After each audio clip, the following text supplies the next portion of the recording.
2023 সালে প্রাইমারি পরীক্ষায় সকল টেট পরীক্ষার্থীদের অভিনন্দন জানিয়ে আমি তোমাদেরকে 2023 সালের প্রাইমারি পরীক্ষার ইভিএসের কোশ্চেন সলভ করে দিচ্ছি। দেখে নাও তোমরা তাড়াতাড়ি কোন উত্তরগুলো তোমরা সঠিক করে এসছো, উত্তরগুলো একবার মিলিয়ে নাও। আমি কোশ্চেন কোড A1 আমার হাতে এসেছে, আমি সেটা থেকে তোমাদেরকে সলভ করে দিচ্ছি ইভিএসের কোশ্চেনগুলো।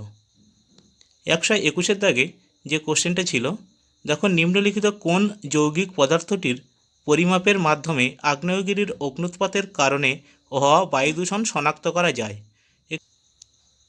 এক্ষেত্রে সঠিক উত্তর হয়ে যাবে option A, sulphur die oxide. 122-এর দাগে মাইক্রোপ্লাস্টিক সম্পর্কিত যে বক্তব্যটি সঠিক নয় সেটি চিহ্নিত করুন। এক্ষেত্রে সঠিক উত্তর হয়ে যাবে অপশান ডি, মাইক্রোপ্লাস্টিক হলো সহজ জৈব বিয়োজক। এক্ষেত্রে সঠিক উত্তর হয়ে যাবে অপশান ডি, মাইক্রোপ্লাস্টিক হলো সহজ জৈব বিয়োজ্য বস্তু। 123-এর দাগে র্যাচেল কার্সন লিখিত সাইলেন্ট স্প্রিং নামক বইটিতে নিম্নোক্ত কোন পরিবেশগত সমস্যাটি বর্ণিত হয়েছে? এক্ষেত্রে সঠিক উত্তর হয়ে যাবে অপশান বি, কীটনাশকের ক্ষতিকর প্রভাব। 124-এর দাগে যে প্রশ্নটি আছে, নিম্নলিখিত কোন বছরে 21তম কপ কনফারেন্স অফ পার্টিস জলবায়ু পরিবর্তন সম্মেলন প্যারিসে ফ্রান্সে অনুষ্ঠিত হয়েছিল? এক্ষেত্রে সঠিক উত্তর হয়ে যাবে অপশান এ, 2015 সালে। 125-এর দাগে যে কোশ্চেনটা আছে, দেখো নিম্নোক্ত অবস্থাগুলির মধ্যে কোনটি হাইড্রোপনিক্স পদ্ধতিতে উদ্ভিদ বৃদ্ধির জন্য ব্যবহৃত হয়? এক্ষেত্রে সঠিক উত্তর হয়ে যাবে অপশান সি, মৃত্তিকাবিহীন অবস্থা। 126-এর দাগে যে কোশ্চেনটি আছে, সামুদ্রিক বাস্তুতন্ত্রের জন্য সবচেয়ে কম ক্ষতিকারক প্রত্যক্ষ ঝুঁকিটিকে চিহ্নিত করুন। এক্ষেত্রে সঠিক উত্তর হয়ে যাবে অপশান এ, বায়ুর গুণমান সূচকের পরিবর্তন।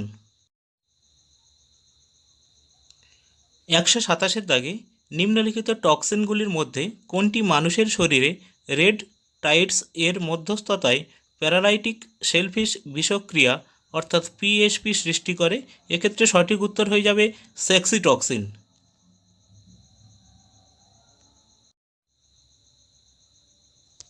128-এর দাগে 2021-22 আর্থিক বছরে ভারতের জনপ্রতি পার ক্যাপিটা ব্যবহৃত বিদ্যুতের পরিমাণ কত ছিল? এক্ষেত্রে সঠিক উত্তর হয়ে যাবে option D, 1255 kilowatt per hour. 129-এর দাগে মানব জাতির কার্যকলাপের ফলে সৃষ্ট জৈব প্রজাতি বৈচিত্র্যের হ্রাসপ্রাপ্তির অবিরত ঘটনা যা ষষ্ঠ গণজৈব বিলুপ্তি বলে পরিচিত, যে ঘটনাটির প্রত্যক্ষ প্রভাবের ফলে ঘটে না সেটি চিহ্নিত করুন। এক্ষেত্রে সঠিক উত্তর হয়ে যাবে অপশান ডি, প্রাকৃতিক বাসস্থানের বিনাশ। 130-এর দাগে নিম্নোক্ত প্রাণীগুলির মধ্যে কোনটি বেন্থিক অমেরুদণ্ডী প্রাণী? এক্ষেত্রে সঠিক উত্তর অপশান বি, সি অ্যানিমন। 131-এর দাগে কয়লা থেকে 1 ইউনিট বিদ্যুৎ উৎপাদন করতে কত পরিমাণ কার্বন ডাই অক্সাইড গ্যাস বায়ুমণ্ডলে নিঃসৃত হয়? দেখো আমি এক্ষেত্রে সঠিক উত্তর রেখেছি অপশান বি, 2 থেকে 3 পাউন্ড, তবে এটা অপশান এও হতে পারে, 0.91 থেকে 0.95 পাউন্ড। 132-এর দাগে কার্বন মনোক্সাইড সিও হলো, এক্ষেত্রে দেখো শুধুমাত্র 3 নম্বর দাগে যেটা রয়েছে, দেখো এয়ার কোয়ালিটি ইন্ডেক্স AQI স্থির করার একটি উপাদান, অপশান সি। এক্ষেত্রে সঠিক উত্তর হয়ে যাবে, কারণ 1-এর দাগে যেটা রয়েছে, 2-এর দাগে যেটা রয়েছে, 4-এর দাগে যে অপশানগুলো রয়েছে সেগুলো হচ্ছে কি তোমাদের কোনোটাই উত্তর হবে না। এক্ষেত্রে সঠিক উত্তর হয়ে যাবে অপশান সি, শুধুমাত্র 3-এরটা। 133-এর দাগে নিম্নোক্ত রাসায়নিকগুলির মধ্যে কোন রাসায়নিকটিকে সবুজ দ্রাবক হিসাবে বিবেচনা করা যেতে পারে? এক্ষেত্রে সঠিক উত্তর হয়ে যাবে option D, super critical carbon die oxide.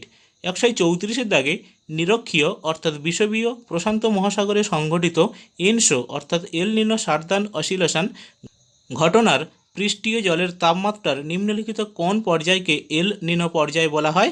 এক্ষেত্রে সঠিক উত্তর হয়ে যাবে অপশান সি, উষ্ণ পর্যায়। 135-এর দাগে নিম্নোক্ত ব্যবস্থাপনাগুলির কোনটি বর্জ্য জল থেকে জৈব পদার্থ অপসারণ করে? এক্ষেত্রে সঠিক উত্তর হয়ে যাবে অপশান সি, কার্বন ফিল্টার। তবে আমি তাও বলছি এই প্রশ্নটার ক্ষেত্রে এক্ষেত্রে অপশান ডিও হতে পারে, রিভার্স অসমোসিস অর্থাৎ বিপরীত অভিস্রবণ। 136-এর দাগে নিম্নোক্ত রাসায়নিক যৌগগুলির মধ্যে কোনটি মেরু অঞ্চলে স্ট্র্যাটোস্ফিয়ারে ওজোন হল সৃষ্টির জন্য দায়ী? এক্ষেত্রে সঠিক উত্তর হয়ে যাবে অপশান ডি, ক্লোরিন নাইট্রেট। 137-এর দাগে একজন পরিবেশবিদ্যার শিক্ষক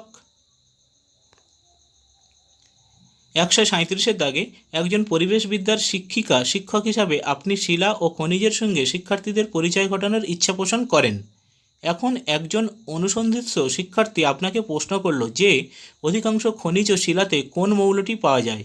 শিক্ষিকা ও শিক্ষকের সম্ভাব্য উত্তরটি হবে, এক্ষেত্রে সঠিক উত্তর হয়ে যাবে অপশান ডি, সিলিকন। 138-এর দাগে শিলার আবহবিকারে সৃষ্ট আলগা উপাদানগুলি যে প্রণালীতে একীকৃত হয় সেই প্রণালীটিকে বলা হয়, এক্ষেত্রে সঠিক উত্তর হয়ে যাবে অপশান এ, লিথিফিকেশন। 139-এর দাগে নিম্নে উল্লেখিত মাছগুলির মধ্যে কোনটি অ্যানাড্রোমাস মাছ? এক্ষেত্রে সঠিক উত্তর হয়ে যাবে অপশান বি, ইলিশ। 140-এর দাগে নিম্নোক্ত প্রাণীগুলির মধ্যে কোন প্রাণীটি ডেট্রিটাস ফিডার বা ডেট্রিটাস ভোজী? এক্ষেত্রে সঠিক উত্তর হয়ে যাবে অপশান ডি, শকুন। 141-এর দাগে দৃষ্টিগতভাবে সমস্যাক্লিষ্ট কোনো শিক্ষার্থীদের অনলাইন ক্লাস নেওয়ার সময় একজন পরিবেশবিদ্যার শিক্ষক কোন কোন যথাযথ পদ্ধতির ব্যবহার করবেন? এক্ষেত্রে দেখো 1 নম্বর, 2 নম্বর এবং 3 নম্বর যে ব্যাখ্যাগুলো রয়েছে সেই 3টে যেখানে রয়েছে সেটা ঠিক। তাহলে দেখো এক্ষেত্রে অপশান এ সঠিক অ্যান্সার। এখানে 4-এ যে অপশানটা রয়েছে মূর্ত অভিজ্ঞতা ব্যবহার করার মাধ্যমে, এটা কখনোই দৃষ্টিগতভাবে সমস্যাক্লিষ্ট শিক্ষার্থীদের ক্ষেত্রে প্রযোজ্য নয়।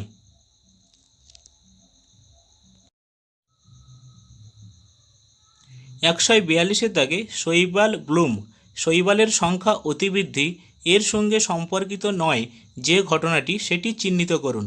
এক্ষেত্রে সঠিক উত্তর হয়ে যাবে অপশান সি, মহাসমুদ্র স্রোতের পরিবর্তন।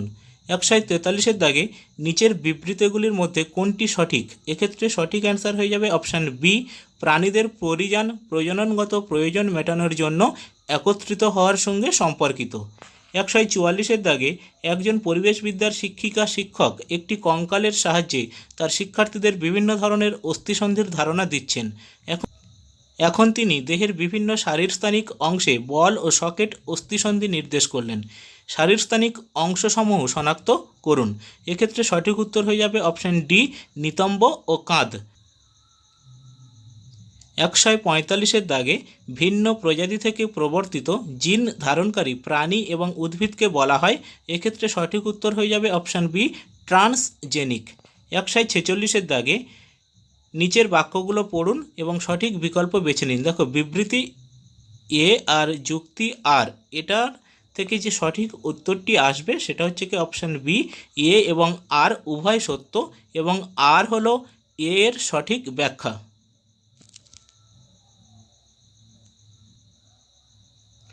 147-এর দাগে পরিবেশবিদ্যার শিক্ষক হিসাবে আপনি সন্ধ্যাল্যান্ড জীববৈচিত্র্য হটস্পটের কোনো একটি অঞ্চলে একটি ক্ষেত্র ভবন সংগঠিত করলেন এবং সেখানকার বিপন্ন উদ্ভিদ ও প্রাণী নিয়ে আলোচনা করলেন। এখন শিক্ষার্থীরা নিজেদের মধ্যে পারস্পরিক মত বিনিময় করলো ও শিখন ঘাটতি কমাতে পারল। সন্ধ্যাল্যান্ড হটস্পট বিষয়ে নিচের কোনটি সঠিক? এক্ষেত্রে দেখো ভৌগোলিক অঞ্চল যেখানে নিকোবর দ্বীপপুঞ্জ আছে সেটা সঠিক অ্যান্সার। তাহলে এক্ষেত্রে সঠিক অ্যান্সার অপশান ডি, নিকোবর দ্বীপপুঞ্জ, র্যাফেলেশিয়া, ওরাংওটাং। 148-এর দাগে নিম্নোক্ত কোন দুটি মস্তিষ্ক কেন্দ্র মানুষের গ্লোবাল পজিশনিং সিস্টেম জিপিএস হিসাবে কাজ করে? এক্ষেত্রে সঠিক উত্তর হয়ে যাবে অপশান এ, হিপ্পোক্যাম্পাস এবং এন্টরহিনাল কর্টেক্স।